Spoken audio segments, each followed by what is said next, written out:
informasi hoax yang dikeluarkan pertama kali adalah menyebutkan PIK itu adalah PSN. Itu hoax itu. Oke. Yang menimbulkan keresahan, menimbulkan keonaran, kan masyarakat jadi kacau tuh. Iya. Harusnya pidana. Pidana, ya. Berdasarkan Undang-Undang ITE. Menterinya menyatakan karena tidak ada izin, maka dia denda administratif. Keliru, Pak. Bukan denda administratif, pidana, Pak. Akibat kejadian alam, yaitu abrasi tadi itu, maka hak atas tanah itu juga menjadi hilang. Hapus itu ya? Hapus dengan sendirinya. Kalau dia tidak ada dokumen, maka itu disebut pemalsuan surat. Kalau ada dokumen lama, tapi digunakan untuk memperoleh sertifikat, artinya itu dokumen palsu. Kenapa? Sudah tidak ada kenyataannya. Kalau suap itu kan pasal 12-nya. Iya. Ini pasal 2 dan pasal 3-nya. Iya. Penyalahgunaan masuk. Pidana umum, pidana pencucian uang, pidana hukum bisnisnya, pemalsuan sertifikatnya, pemalsuan dokumennya, dan korupsinya. Luar biasa ini. Ya, semacam Kopkamtib. Namanya bisa jadi Satgasus, Satgas Satuan Tugas Khusus. Karena ini bukan semata-mata karena ada persoalan dengan rakyat, tapi ini menyangkut kedaulatan negara. Nah, Presiden Prabowo berani ini, karena dia punya jiwa patriotik sebetulnya. Ya.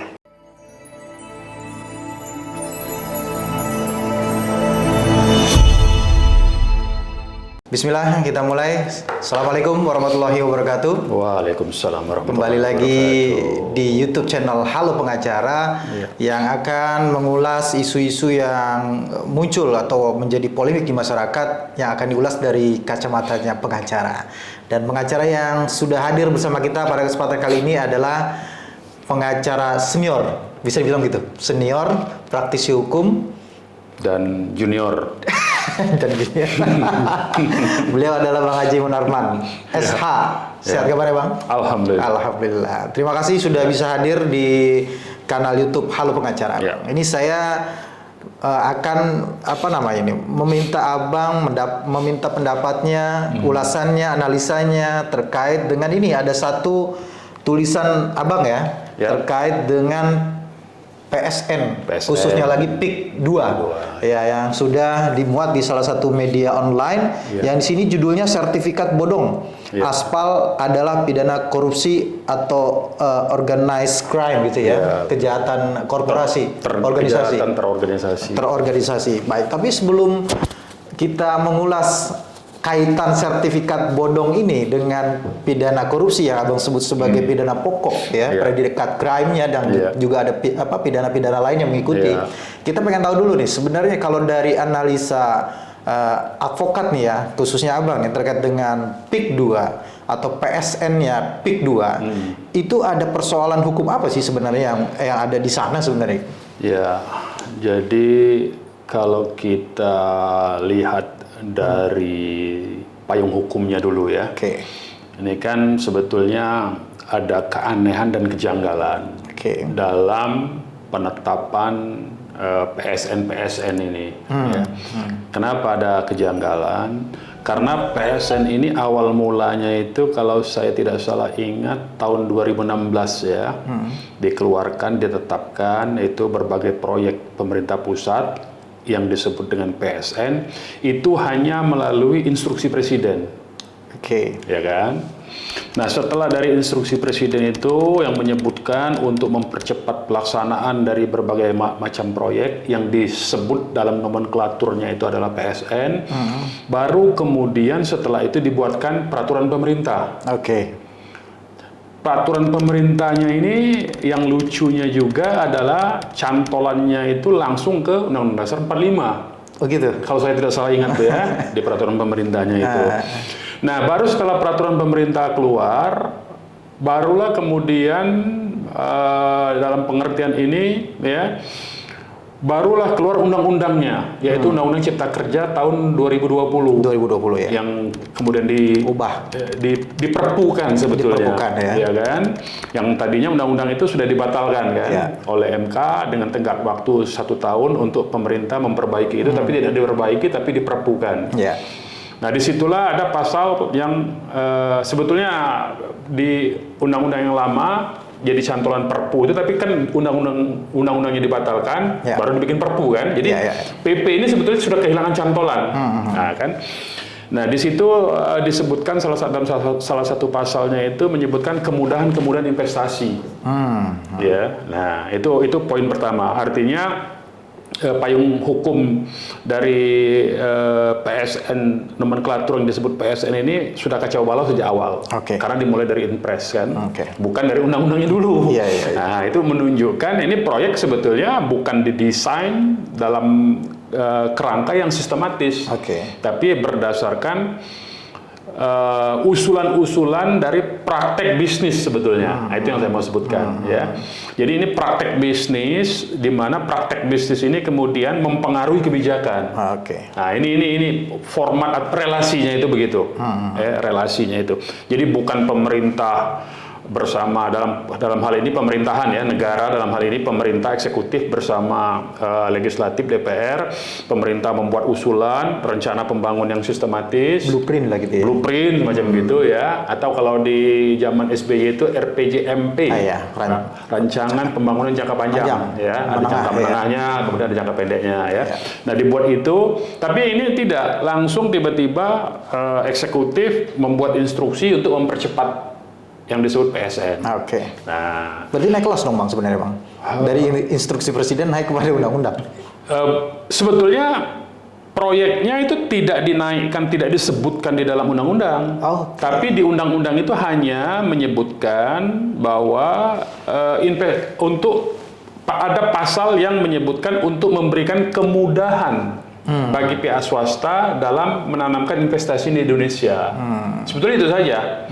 Jadi sebetulnya sangat umum sebetulnya, tapi pasal itu dijadikan cantolan oleh PP-nya. Payung hukum lah kalau orang hukum bilang gitu ya. Iya. Baru kemudian timbul Perpres. Setelah PP? Iya.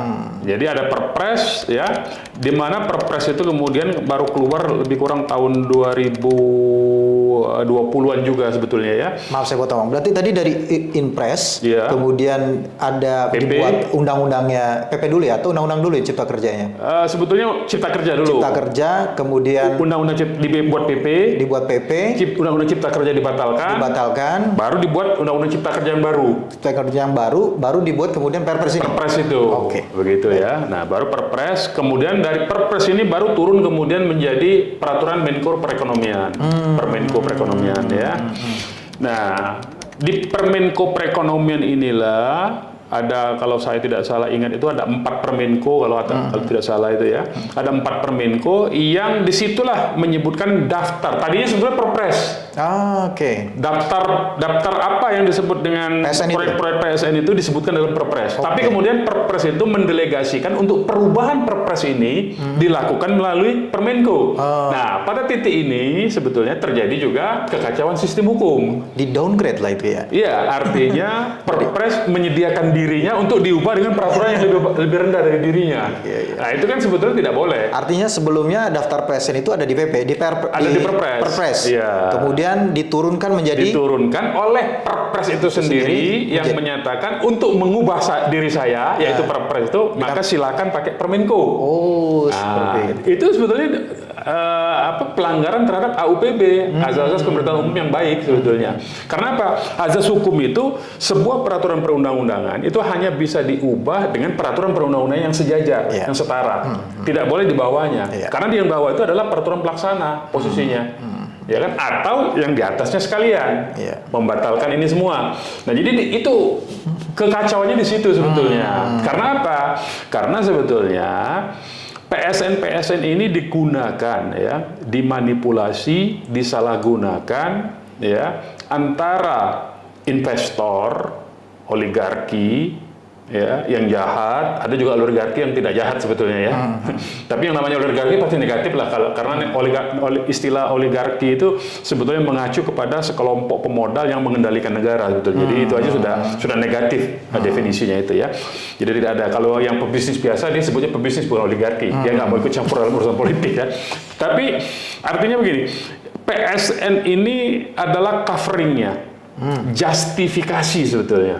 Jadi bukan legalitas ya, beda. Kalau legalitas itu adalah peraturan hukumnya, ini tapi pembenaran terhadap praktek yang salah. Disebutnya justifikasi. Ya, justifikasi terhadap perilaku pebisnis yang melanggar hukum sebetulnya. Gitu ya? Iya. Nah, jadi apa namanya, Permenko ini kemudian karena mereka investor ini untuk mempermudah urusannya karena mungkin sudah deal di tingkat atas ya, di pembuat perpres tadi ya, pembuat peraturan presiden yang tanda tangan presiden, mungkin sudah deal, silakan teknisnya urusan ke menteri. Nah, Menteri Perekonomian, Menko Perekonomian kemudian yang memasukkan mengubah semua proyek-proyek investasi swasta menjadi PSN. PSN ya. Nah, padahal konsepnya itu kalau kita, itu kekacauan hukumnya ya. Nah, sekarang dari aspek pendanaan, kalau kita sebut PSN ya, proyek strategis nasional, itu artinya proyek yang dibuat oleh pemerintah, didesain oleh pemerintah, ya, negara dalam hal ini ya, dibiayai oleh negara melalui APBN. Untuk kepentingan sebesar-besarnya kemakmuran rakyat dan bisa diakses oleh rakyat Indonesia. Itu sebetulnya definisinya. Apa contohnya? Jalan umum, jalan nasional. Tuh, bukan jalan tol ya. Itu beda itu. Jalan umum nasional. Karena dia bisa diakses oleh semua orang. Orang pakai kendaraan roda 2, kendaraan roda 3, nggak perlu bayar dan tidak perlu izin kan. Nah, kemudian misalnya sekolahan. Sekolahan misalnya, kemudian rumah sakit, instalasi militer, dan rumah sakit tentu saja sekolah dan rumah sakit ini kategorinya rumah sakit negeri punya negara dan sekolah negeri ya, baik itu di SD, SMP, SMA maupun pendidikan tinggi universitas ya, itu kan membutuhkan lahan juga. Nah, itu disebut PSN atau apa? Bangunan-bangunan vital, bandar udara. Ya, itu mestinya yang disebut PSN. Kemudian apalagi jalur kereta api. Intinya untuk kepentingan publik dan tidak ada diskriminasi. Semua orang bisa akses. Itu poin penting. Itu yang disebut PSN. Apalagi misalnya kebutuhan layanan misalnya listrik. Ya kan? PLN misalnya. Itu kan untuk kepentingan orang banyak.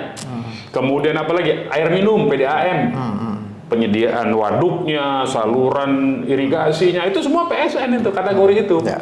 Tetapi kalau kemudian dalam prakteknya, investor-investor ini membuat bisnis sendiri, tetapi karena mereka ingin mendapatkan keuntungan sebesar-besarnya, ini teori ekonomi berjalan ya, ingin mendapatkan keuntungan sebesar-besarnya dengan modal sekecil-kecilnya, ya, maka dia mengusahakan memanipulasi proyek pribadinya, proyek korporasinya supaya diberi label dijustifikasi dengan PSN. Itu bisnisnya tuh, ya. Nah, karena untuk bisa dikategorikan sebagai PSN, tentu saja ada biaya. Biaya apa? Kalau dalam bisnis itu biaya tak terduga, biaya operasional. Sebetulnya kalau dalam praktek hari-hari biaya sogok, suap, itulah nanti jadi korupsi itu nanti. Nah, ya. Sogok dia untuk memasukkan itu tuh sudah ada suapnya, ada upetinya, ya kan? Nah, dari mana tadi itu? Teori ekonomi kan harus modalnya harus sekecil-kecilnya kan? Nah, dia hitung.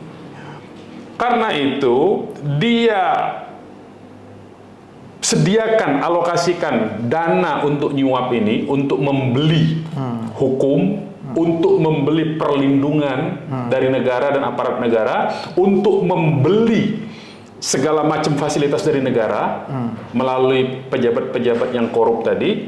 Kan ini besar biayanya. Nah, supaya itu modalnya itu kecil dan tetap untuk besar-besarnya dari mana? Akhirnya rakyat yang jadi korban karena harga tanahnya ditentukan secara sepihak dengan label PSN. Justifikasi PSN itu. Jadi sebetulnya rakyat dirugikan. Dari awal tuh sudah dirugikan. Posisi relasinya harus kita baca begitu, segitiga ini ya, antara rakyat, penguasa, pejabat korup, penyalahguna kekuasaan dengan investor. Rakyat tuh menjadi yang tertindas, yang paling dirugikan. Ya kan? Nah, karena konsekuensinya dia harus keluar modal sedikit dalam soal membeli kepemilikan, maka harganya ditekan sesuka-suka dia. Menggunakan apa? Jasa preman, menggunakan jasa aparat negara pada level yang paling rendah, tingkat desa. Itu terjadi. Bahkan ada yang menggunakan pola-pola kriminalisasi. Ya, jadi orang kemudian karena tidak ada banyak kejadian, baik itu di PIK 2 maupun di Rempang ya, tidak mau melepaskan tanahnya, kemudian dikriminalisasi, dituduh memalsukan surat, dituduh melakukan kekerasan, macam-macam caranya. Nah, itu cara-cara hukumnya. Cara-cara non hukumnya, ada satu lokasi tanah, kemudian di sebelah kiri kanannya ditimbun sehingga masyarakat tidak punya akses untuk ke tanahnya. Akhirnya terpaksa menjual dengan harga yang sangat murah tentu saja karena sudah terpaksa begitu ya. Jadi rakyat itu sebetulnya sudah ditipu. Pertama ada penyesatan informasi. Jadi sebetulnya hoax sebetulnya.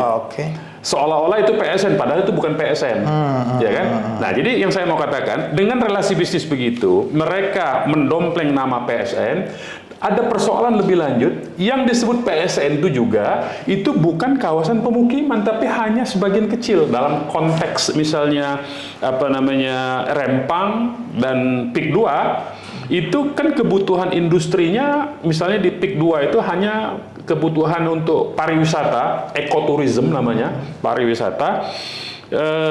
Kebutuhan lahannya itu cuma 1.775 hektar. Itu kawasan hutan mangrove. Sebetulnya ini saja sebetulnya masalah juga sebetulnya ya. Jadi ada sebetulnya banyak sekali masalah. Jadi ini hutan mangrove yang harusnya negara yang mengurus itu, kawasan ini, tetapi oleh negara diserahkan kepada pihak swasta seluas 1.775 itu hektar ya, dikelola sebagai kompensasinya swasta itu diberi hak untuk mengkomersilkan kawasan hutan mangrove itu. Dengan di sekitar kawasan hutan mangrove itu ada sirkuit, ada tempat hiburan, ada macam-macam tempat makan, segala macam. Berarti yang PIK 2 ini sebenarnya adalah ekoturism ya? No, bukan. Tidak ada hubungan. Clear sudah, tidak ada lagi hubungan itu. Jadi mereka, tadi saya bilang, mereka mendompleng nama PSN untuk membuat proyek korporasinya mereka.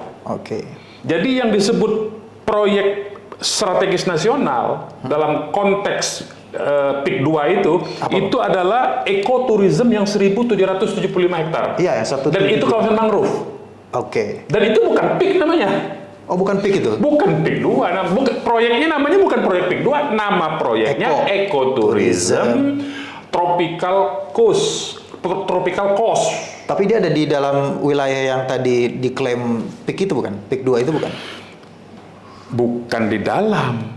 Jadi ini satu wilayah tersendiri, di samping-sampingnya ini kemudian dibuatlah proyek PIK seolah-olah ini satu kesatuan dengan proyek ekoturism ini, gitu loh. Hal yang berbeda gitu. Kalau misalnya dalam satu kawasan itu masih maklum kita. Ini satu kawasan sendiri, 1.775 hektar, mangrove. Itu ya PSN. Tiba-tiba dia bikin proyek perumahan dari PIK 2 sampai PIK 13, 12. Sampai bahkan PIK 20 informasinya itu, rencananya itu sampai ke Kabupaten Serang dari Kabupaten Tangerang. Ini sama sekali bukan PIK, bukan PSN yang namanya PIK 2 itu. Jadi ini pun namanya bukan PIK 2. Ini proyek ekoturism Tropical Coast namanya. Itu informasi ini dalam dokumen hukum nih ya, kita bicara dokumen hukum, yang proyek yang ekoturism ini ditetapkan oleh Permenko. Permenko itu tahun berapa? Tahun 2024, bulan, kalau saya tidak salah, bulan Mei. Bulan Mei itu setelah MK memutuskan bahwa Pilpres dimenangkan oleh pasangan 02 ya? 02. Oh gitu ya. Jadi itu sebetulnya ada semacam barter. Kalau kita lihat rangkaian itu ya, di mana pada saat itu presiden yang berkuasa pada saat itu Jokowi itu tengah menggembar-gemborkan proyek IKN-nya dia. Ya kan? Dan di situ kemudian ternyata pemilik proyek PIK 2 yang bukan PSN, jadi harus disebut begitu ya. Proyek PIK 2 yang bukan PSN itu, Aguan, itu dalam wawancaranya di Tempo, kita baca, dia yang menyelamatkan muka presiden supaya tidak kehilangan muka, seolah-olah IKN itu tidak ada investor. Jadi dia menyelamatkan. Jadi ini sebetulnya barter. Ya. Ada pertukaran kepentingan. Nah, inilah korupsinya sebetulnya. Ya. Jadi ada beberapa korupsi dari sudah saya sebutkan ya. Baik, Bang. Tapi itu gambaran relasi hukum, relasi bisnisnya, relasi ekonominya. Oke, Pak. Kalau terkait dengan tulisan Abang yang menyebutkan ada disinformasi yang diberikan oleh pihak-pihak itu gimana, Mas? Ya itu tadi. Satu, informasi hoax yang dikeluarkan pertama kali adalah menyebutkan PIK itu adalah PSN. Itu hoax itu. Oke. Karena yang PSN itu tropical coast tadi saya bilang, ecotourism. Berbeda, tempat yang berbeda. Tempatnya itu bukan di PIK. Kawasan yang berbeda. Di samping sebelahnya itu, beririsannya itu begitu. Itu satu, ya. Artinya apa? Di situ terjadi penyebar luasan informasi hoax ya. Nah, informasi hoax ini menurut Undang-Undang ITE sebetulnya yang menimbulkan keresahan, menimbulkan keonaran kan masyarakat jadi kacau tuh. Harusnya pidana. Pidana. Berdasarkan Undang-Undang ITE. Tapi justru anehnya yang dipidana itu masyarakat yang menolak melepaskan tanahnya. Ini sebetulnya udah sejak lama tuh, sistematis sebetulnya. Jadi yang bisa mempidanakan rakyat itu kan tentu saja aparat hukum resmi, ya kan? Belum lagi premannya yang melaporkan. Ini banyak nih penduduk pemilik tanah asli di situ yang tidak mau melepaskan tanahnya, diintimidasi, dilaporkan oleh para preman, kemudian ditekan, diundang ke kantor-kantor pemerintahan, baik itu kantor Kades segala macam maupun kantor-kantor aparat hukum, kemudian diproses hukum, diancam. Kemudian karena menyerah, akhirnya lepas tanah.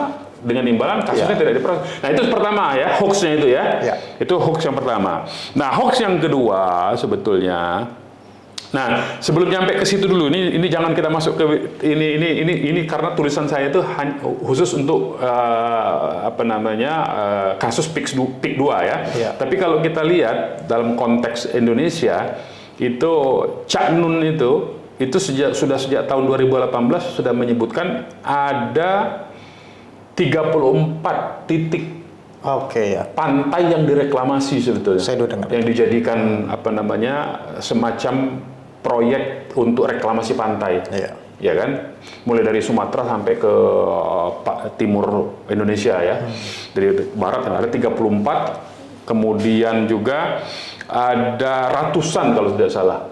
Ya, lokasi-lokasi yang ditetapkan dan itu semua polanya sama dengan yang terjadi di PIK 2. Nah, ini sejak awal memang sudah ada. Jadi ini nanti kita akan bicara di akhir itu soal aspek keamanan negara, kedaulatan negara dan keamanan negara. Ya, nanti kita bicarakan sendiri. Tapi ini artinya ini ada upaya untuk karena semua kawasan itu adalah kawasan pemukiman pada intinya di pesisir pantai itu.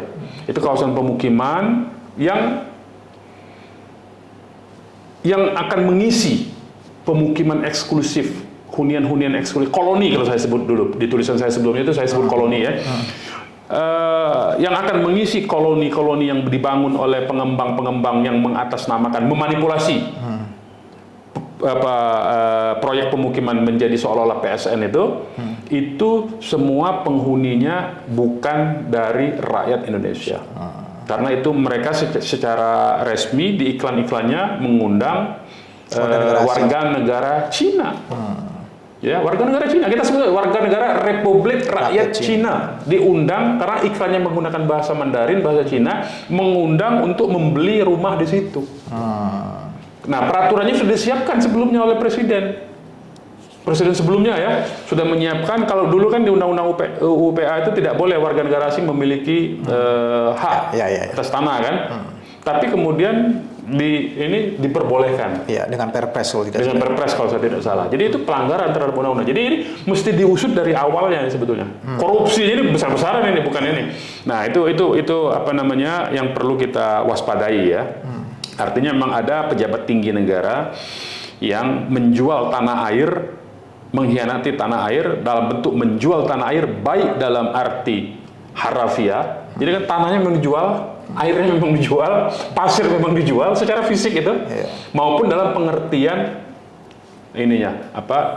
hakikatnya, kedaulatan artinya. Kedaulatan Iya, menjual kedaulatan negara Republik Indonesia ini. Itu nah.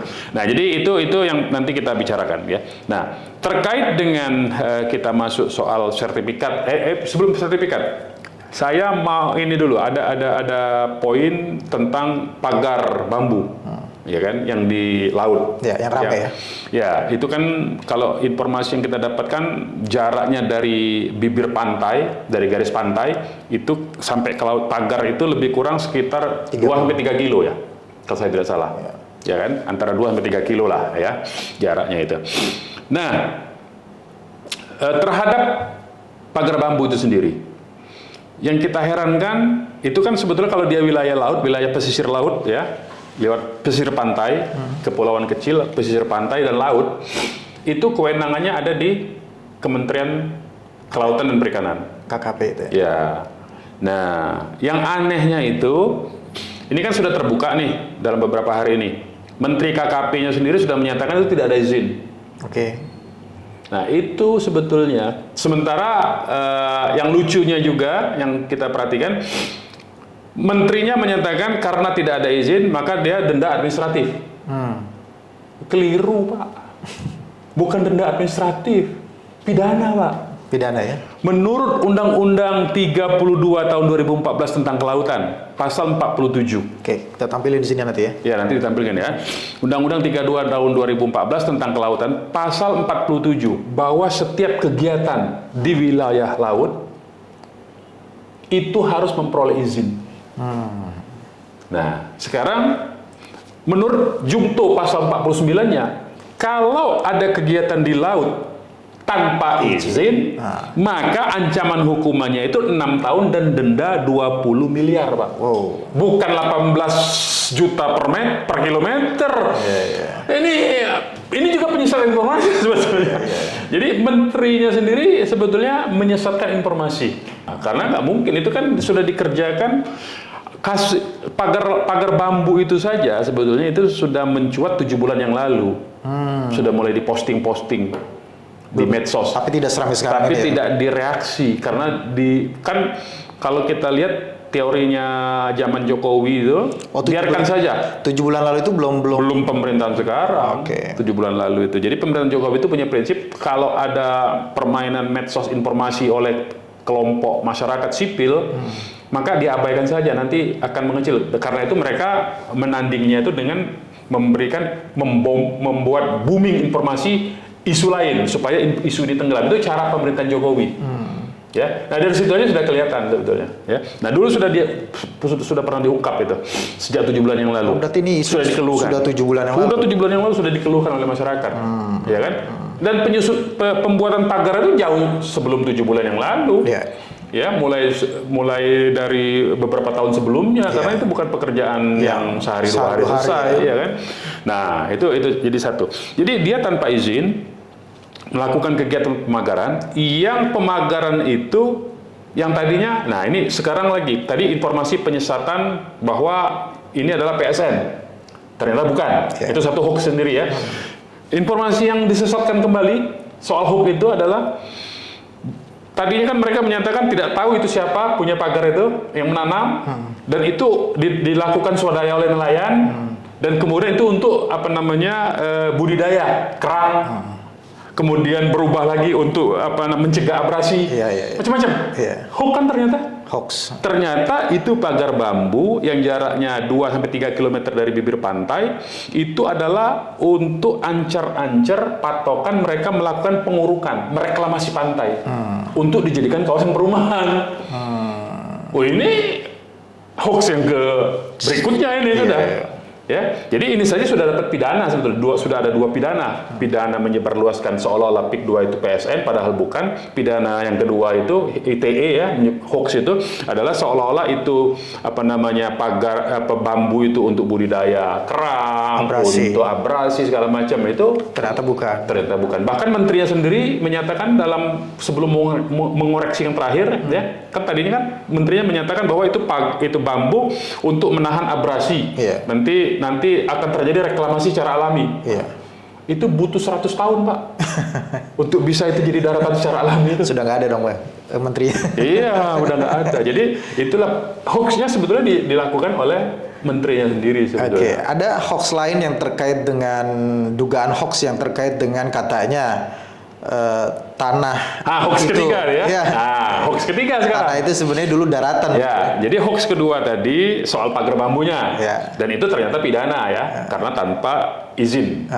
Kegiatan untuk melakukan kegiatan itu di wilayah laut. Sekarang hoax yang berikutnya yang ketiga ya, seolah-olah dulu tanah itu adalah tambak dan sawah.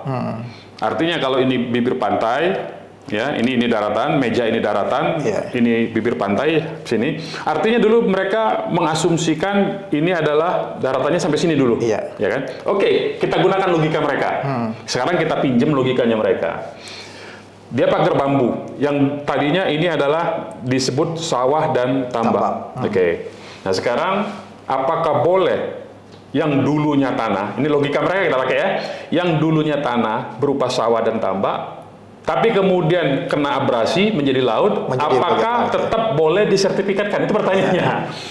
Nah, menurut Undang-Undang Pokok Agraria dan Peraturan Menteri Agraria sendiri, bahwa ketika tanah itu hilang, ya, akibat dari kejadian alam. Ini kita pakai logika mereka nih. Akibat kejadian alam, yaitu abrasi tadi itu, maka hak atas tanah itu juga menjadi hilang. Hapus itu ya? Hapus dengan sendirinya. Artinya kalaupun seandainya apabila mungkin ya, kita sudah pakai udah kita ambil nih logikanya mereka ya. Seandainya dulu pernah ada surat tanah itu, nggak berlaku, nggak boleh diproses. Apalagi mereka menyatakan ini surat tahun 80-an, tapi yang anehnya kemudian surat tahun 80-an itu diproses, dibeli oleh pihak Agung Sedayu Group, itu sudah terbukti sekarang ya. Kalau tadinya mereka ngelak tuh, sudah dibeli Agung Sedayu Group, kemudian oleh Agung Sedayu Group diproses, diajukan sebagai dasar untuk memproses sertifikat. Ada hoax lagi itu, hoax dan pemalsuan dokumen. Hoax yang keempatnya itu, apa betul ada surat di situ tadinya?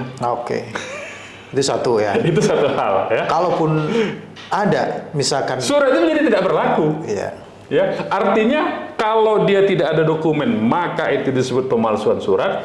Kalau ada dokumen lama tapi digunakan untuk memproses sertifikat, artinya itu dokumen palsu. Kenapa? Sudah tidak ada kenyataannya.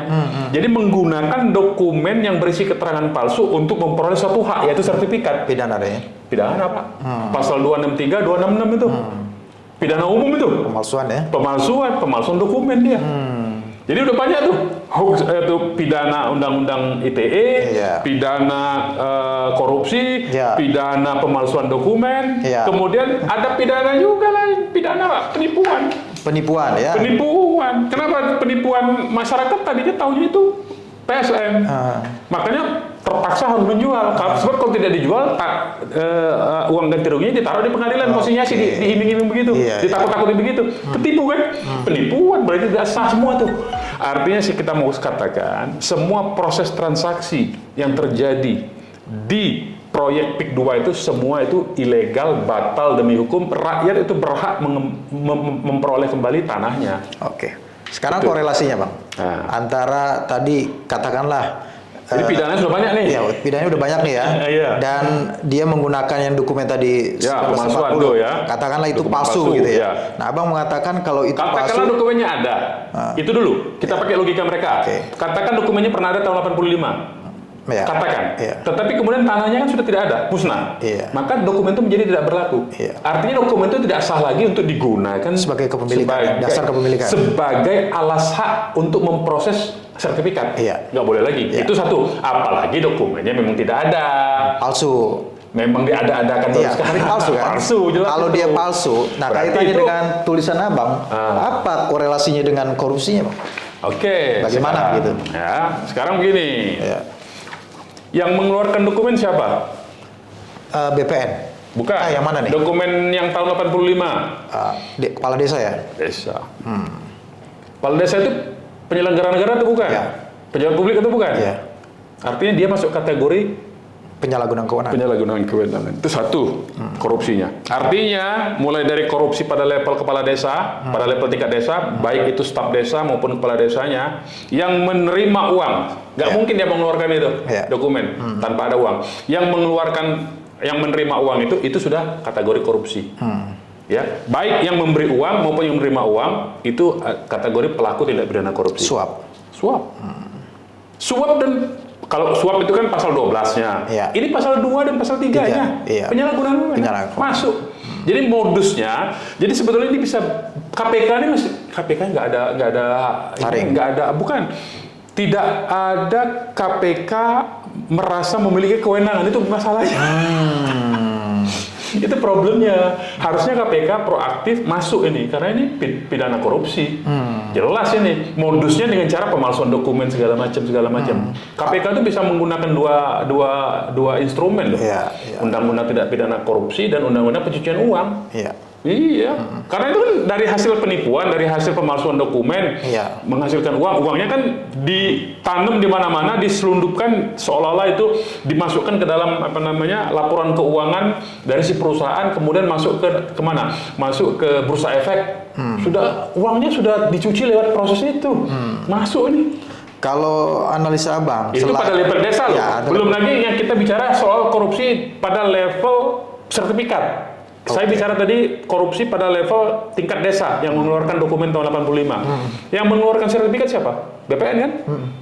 Nggak mungkin BPN tidak paham dan tidak mengerti tentang undang-undang pokok agraria. Itu pelajaran dasar. Anak-anak semester 4 udah tahu tuh. Hukum agraria 1 itu pelajarannya tuh. Tanah itu bisa musnah. Apalagi mereka berpengalaman ya di bidangnya. Ya. Kan yang terakhir itu saya dengar-dengar kepala BPN Kabupaten Tangerangnya udah pensiun, berarti kan orang pengalaman. Kalau sekarang udah pensiun berarti kan udah tua tuh berarti. Berarti dia punya pengalaman panjang tuh. Masa tidak diteliti?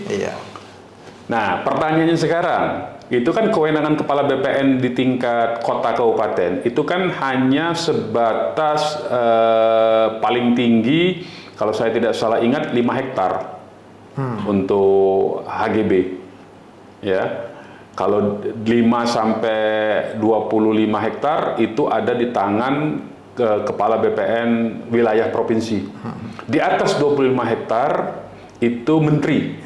Bukan sertifikatnya saya bicara ya. Jadi sertifikat itu satu dokumen yang itu diberikan kepada pemegang hak. Itu sertifikat. Tapi sertifikat ini bisa keluar kalau sudah ada surat keputusan pemberian hak. Nah itu SK-nya. SK itu tadi saya bilang tingkatannya beda-beda tuh. Jadi walaupun nanti yang di atas 25 hektar memang menteri yang mengeluarkan SK, tapi sertifikatnya tetap BPN kota kabupaten yang mengeluarkan. Jadi semua sertifikat itu levelnya di kabupaten kota. Di sertifikat itu. Cuma SK-nya berdasarkan SK itu. Nah, sekarang yang perlu dicek oleh KPK itu sebetulnya kan itu kalau menurut informasi dari Menteri ATR BPN yang kemarin 3 hari lalu itu melakukan konferensi pers, ada 268 kalau saya tidak salah ingat ya. 263 ya. Ada 280, 263. 263-nya HGB, sisanya itu hak milik kan. Nah, itu perlu dicek itu. Artinya modusnya ada 2 modus nih. Kalau ternyata yang dari 280-an itu sertifikat itu dipecah-pecah sehingga menjadi kewenangan kepala BPN semua SK-nya, itu berarti modus pertama. Ya kan? Tapi kita lihat berarti maksudnya nggak dalam sekaligus berapa hektar, puluh hektar gitu ya? Dipecah kecil-kecil, dipecah-pecah jadi kecil-kecil sehingga itu cukup kewenangannya surat keputusan pemberian haknya cukup di tingkat kabupaten kota. Maka itu sebuah modus tersendiri karena apa? Karena kan ini pengajuannya tuh serentak. Kalau kita lihat tuh kemarin tuh kalau saya tidak salah ingat pernyataan dari Menteri ATR BPN itu rata-rata sertifikat serentak keluar tahun 2023. Keluarnya serentak. Bareng berarti ya? Bareng. Berarti kan pengajuannya serentak. Nah kalau dipecah itu berarti disitulah menunjukkan dengan sengaja niat jahatnya itu. Dengan modus itunya ya? Modusnya itu sudah kelihatan sebetulnya. Jadi barang siapa dengan sengajanya itu sudah ketemu sebetulnya. Satu unsur sudah ketemu. Nah kalau dia mengajukannya itu kewenangan menteri, berarti menteri yang lamanya harus diusut. Yang mengeluarkan SK itu. Jadi menjadi aneh kalau menteri yang pada waktu itu katakanlah tuh dia surat keputusannya di atas 25 hektar ya, SHGB-nya ya. Berarti karena itu jumlahnya ribuan kan. Berarti menteri yang lama melakukan juga tindak pidana korupsinya, penyalahgunaan wewenangnya. Yang menyetujui itu ya? Yang mengeluarkan SK. SK itu ya? Ya, kalau ternyata ada yang di atas 25 hektar itu, ya kan? Iya. Maka itu menterinya tanggung jawab tuh. Harus diusut, ini korupsi ini. Jelas itu, nggak mungkin menterinya sebodoh itu, laut udah jelas-jelas itu laut kok dijadikan itu. Nah, jadi itu ya. Nah, belum lagi tindak pidana pencucian uangnya. Iya. Ya kan? Harus, ini sebetulnya menurut saya ya, leading sektornya itu yang harus melakukan proses penegakan hukum pidananya ini mestinya KPK. Kemudian Bareskrim mengusut yang pemalsuan dokumen dan informasi hoax tadi, Undang-Undang ITE. Iya. KPK itu melakukan pengusutan tindak pidana korupsi dengan modus pemalsuan dokumen, hoax segala macam itu modusnya kan. Ada juga yang perlu yang terkait dengan langsung menyangkut nasib masyarakat. Rakyat-rakyat yang dikriminalisasi kemarin itu sebetulnya harus segera dilepaskan ya. Oh, ditangkap ya? Ada banyak yang ditangkap itu, baik Rempang maupun PIK 2 ini. Itu kan tindak pidananya sebetulnya perampasan kemerdekaan, pasal 333. Oh. Kan mereka dirampas kemerdekaannya, dibawa, dipaksa, kemudian harus mendekam berapa hari diperiksa. Kenanya? Itu artinya beliau ini yang warga ini kenanya pasal apa? Ya macam-macam tuduhannya. Perusakan termasuk. Perusakan, kekerasan, kemudian dituduh memalsukan dokumen, bahkan dibalik-balik ini. Nah, jadi kepada masyarakatnya sebetulnya, jadi aparat hukum yang melakukan kriminalisasi itu mesti diperiksa oleh Propam. Kalau dia dari kepolisian. Kalau dia ada TNI yang ikut-ikutan melakukan tindak kekerasan terhadap masyarakat, maka POM itu harus bertindak. Jadi ini luas nih tindak pidananya sebetulnya. Ini banyak sekali pidananya ini. Ya. Nah, kemudian tindak pidana pencucian uang. Ya, tadi saya bilang tadi uangnya didapatkan dari hasil kejahatan. Ini kejahatan apa? Kejahatan menipu segala macam tadi, korupsi segala macam dicuci dalam bentuk saham. Nah, ini mesti diusut semua ini sebetulnya. Oke, kalau saham berarti masuk ke bursa efek. Masuk ke hukum bisnis, ke Bursa Efek Indonesia. Nah, ini OJK ini yang punya kewajiban. Ya, nah makanya itu sebetulnya OJK itu kan di aturan OJK bahwa setiap perusahaan yang melakukan istilahnya melantai di bursa itu kan harus mengeluarkan informasi yang jujur kan, informasi yang sebenarnya ada. Itu ada aturannya dari OJK kan, ada peraturan OJK-nya kan. Nah, kalau ternyata peraturan OJK ini dilanggar, sanksinya apa?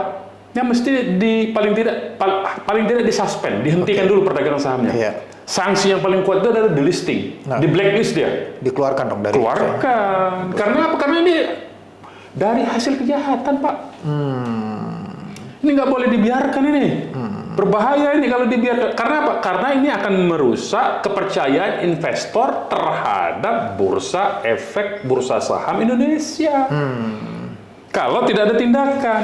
Tapi kan mereka pasti berdalih belum ada putusan hukum yang mengatakan bahwa itu perbuatannya terbukti adalah sebagai perbuatan. Sekarang sudah terbukti, sertifikat sudah dicabut. Iya. Pagar laut sudah ternyata ilegal. Berarti kan tadinya. Nggak, maksudnya apa? Perlu memang ada upaya hukum yang lebih jelas gitu ya? Tidak, langsung aja OJK sebetulnya. Itu kan negara ini kan punya kewenangan. Kalau negara semua menunggu pengadilan, kacau lah Pak. Kalau semua menunggu pengadilan, ada putusan pengadilan baru ambil tindakan itu cara berpikir yang mafia itu sebetulnya. Dia mau lepas tangan. Yang dilakukan oleh Menteri KKP kan begitu. Nanti saya takut dituntut. Kenapa dia takut dituntut? Dia tuh penyelenggara negara, kok dia punya otoritas untuk melakukan itu. Ada undang-undangnya. Termasuk OJK kan gitu juga.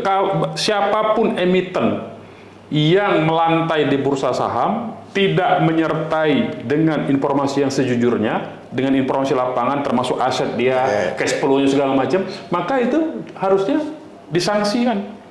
Sanksinya itu tadi itu kurang-kurangnya disuspend, ditunda jual beli sahamnya, dan sanksi yang terberat itu delisting, blacklist dia. Nah, ini mesti diambil tindakan. Dan saya berharap sebetulnya OJK ini dilibatkan. Jadi ini sebetulnya nanti akan besar nih. Banyak sekali ya? Banyak sekali. Ya mulai dari pidana umum, pidana pencucian uang, pidana hukum bisnisnya, pemalsuan sertifikatnya, pemalsuan dokumennya, dan korupsinya. Luar biasa ini. Ini besar sebetulnya. Karena menyangkut 34 titik ini. Yang begini nih, peristiwa-peristiwa begini. Kembali Bang ke awal, tadi Abang sempat menyinggung terkait dengan kedaulatan rakyatnya ya. Nah, ya. Nah, kan Negara. Presiden ya, kedaulatan negara ya. Dan presiden kita nih Pak Prabowo itu kan memang sangat concern terkait dengan kedaulatan negara gini ya. Bagaimana seharusnya Bang? Nah, kalau saya sebetulnya secara taktis saja ya, karena presiden itu kan punya kewenangan untuk membentuk sebuah lembaga ya yang lintas sektoral, lintas departemen, lintas lembaga. Maka sebetulnya kalau mau agak dalam pengertian mendasar, powerful, maka sebetulnya bukan sekedar diserahkan tim ya, tapi harus ada semacam Kopkamtib zaman dulu, zaman Soeharto itu. Ya, semacam Kopkamtib, namanya bisa jadi Satgasus, Satgas Satuan Tugas Khusus untuk pemberantasan mafia hukum dan penyalahgunaan wewenang ya. Nanti Satgas inilah tadi itu ada dari kejaksaan, ada dari kepolisian, ada dari KPK, ada dari OJK, dari BPN, dari KKP, semua dilibatkan. Nanti akan dipilah-pilah pidana-pidananya ya, pidana yang mana umum diserahkan ke polisi, kemudian kalau menyangkut aparat kepolisian dan aparat TNI-nya diserahkan ke POM, kemudian yang oleh aparat penyelenggara sipil mulai dari tingkat desa sampai kementerian diserahkan ke tindak pidana korupsi. Saya kira ini harus dilakukan oleh Prabowo. Kenapa? Karena ini bukan semata-mata karena ada persoalan dengan rakyat, tapi ini menyangkut kedaulatan negara. Kenapa tadi saya singgung ya? Ini kan kita tahu, tadi saya sebut ada 34 titik pesisir pantai. Tidak hanya PIK ya, termasuk Rempang segala macam yang di Manado, yang di Bali ya. Itu semua direncanakan untuk dibuat koloni, dan itu warga negara asing yang diundang. Nah, kalau sudah warga negara asing ya, artinya secara bisnis mereka ada di pesisir laut, mereka bisa berkomunikasi di antara mereka dengan gampang karena melewati laut, tidak melalui daratan ya. Kemudian ada pangkalan militer Republik Rakyat Cina di Natuna Utara yang bisa menyuplai mereka, tinggal ngirim orangnya. Bagi Republik Rakyat Cina yang jumlah penduduknya 1,5 miliar, mengirim 200 juta orang itu kecil. Kecil, 200 juta orang tuh. Dia masih punya 1,3 miliar. 200 juta kirim sudah imbang dengan penduduk ini. Dengan tentara Indonesia aja cuma jumlahnya 600.000. Polisi cuma 1.200.000, kirim 200 juta, selesai Indonesia. Nah ini yang menurut saya Presiden Prabowo ini harus sensitif dia terhadap kedaulatan negara, kedaulatan hukum, dan mengantisipasi ancaman bahaya dari utara ini, Republik Rakyat Cina. Saya kira. Berarti tadi seperti Abang bilang ini bukan soal PIK 2 saja ya? Bukan, ini sebagaimana PIK 2 itu menjadi contoh sebetulnya. Cak Nun sudah menyatakan bahwa ini ada di beberapa wilayah sejak 2018. Sejak sebelumnya Mas Yapto, Ketua Pemuda Pancasila, sudah juga menyatakan di tahun 2016-2017. Iya, isu kedaulatan ini penting gitu ya. Jadi kita saya kira seperti Bang Haji Munarwan bilang bahwa segera bentuk Satgasus ya, minimal ya. Dan Satgasus ini untuk seluruh mereview dan mengendalikan semua PSN ini, kemudian melakukan penegakan hukum pidana terhadap semua pelanggaran hukumnya. Oke, baik. Gitu. Berarti kita tunggu gimana. Insya Allah mudah-mudahan. Saya yakin sebetulnya Presiden Prabowo berani ini, karena dia punya jiwa patriotik sebetulnya. Ya, baik, Bang Munarwan.